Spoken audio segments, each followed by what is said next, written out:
আপনাদের আপনাদের মাঝে নিয়ে আসলাম সুন্দর নতুন একটা ভিডিও।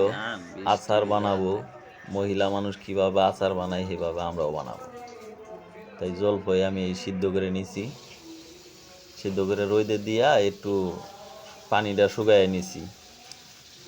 এখন পানিটা শুকাই নেওয়ার পরে আমি জলপাইটা ভাঙতাছি আধা ভাঙ্গা কইরা, আবার আরও একটা রোদ দিব। রোদ দেওয়ার পরে তারপরে আপনি বানাবো, আচার বানাবো। তাই পুরাটাই দেখবেন ভিডিও কিভাবে আচারটা আমি বানাই।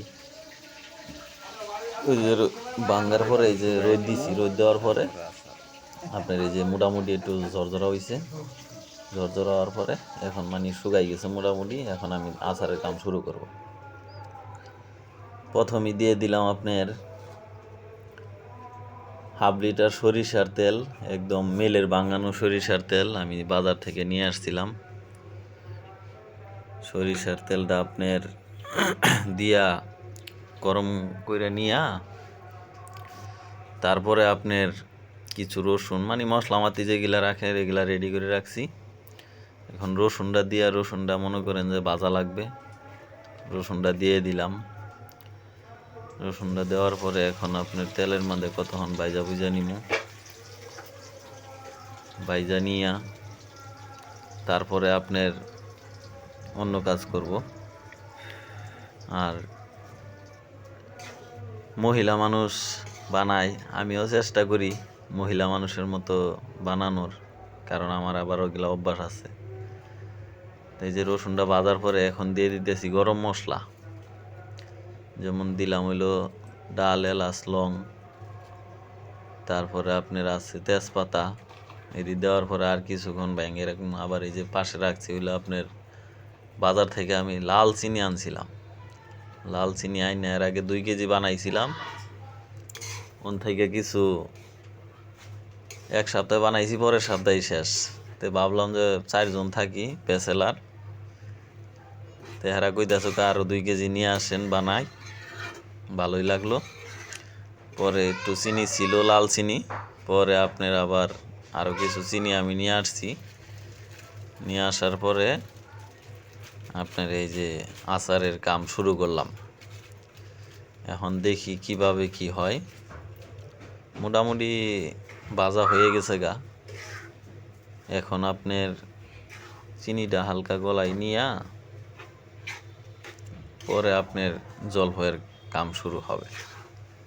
আপাতত চিনিটা করে নিলাম। তারপরে দেখতে থাকুন।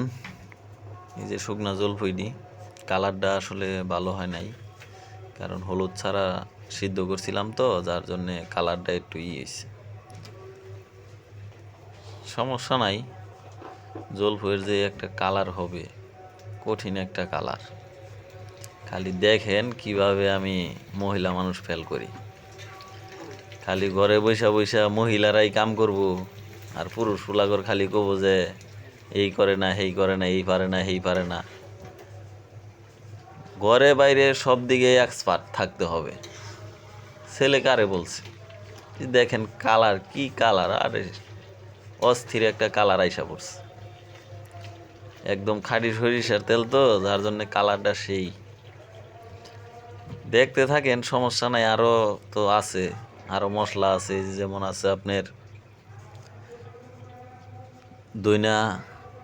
দইনার গুঁড়া, জিরার গুঁড়া, তারপর আছে শুকনা মরিচের গুঁড়া কইরা রাখছি ভাইজা।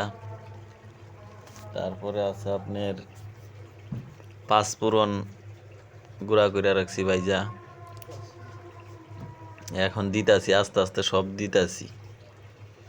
দেওয়ার পরে নাড়তাছি আর দিতাছি, কারণ একবারে দিলে আপনার হয়ে যাবে, লাগে যাবে, একখানে পড়ে যাবে, যার জন্যে ঘুরাই ঘুরাই দিতে।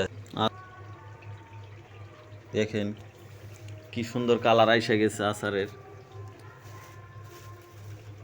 না দেখলে বুঝবেন না, দেখে রাখেন। যদি মেয়ে মানুষ তো পারেই, যদি মেয়ে মানুষ না হয়ে ছেলে মানুষ দেখেন, অবশ্যই দেখে রাখবেন, ফলো করবেন আপনার কিভাবে কি করলাম। আর দোয়া করবেন যাতে আরও ভালো কিছু করতে পারি, মহিলা মানুষ যাতে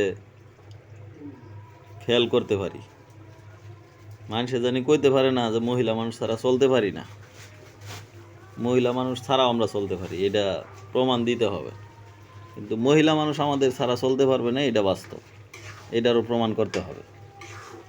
কারণ মহিলা মানুষ যায় মাঠে ঘাটে কাজ করতে পারবে না, আমরা যে কাজ করতে পারি, কিন্তু আমরা ঠিকই এদের কাজ করতে পারবো। দেখে কি সুন্দর একটা কালার আইসা গেছে। আপাতত আজকের মতো এখানেই শেষ।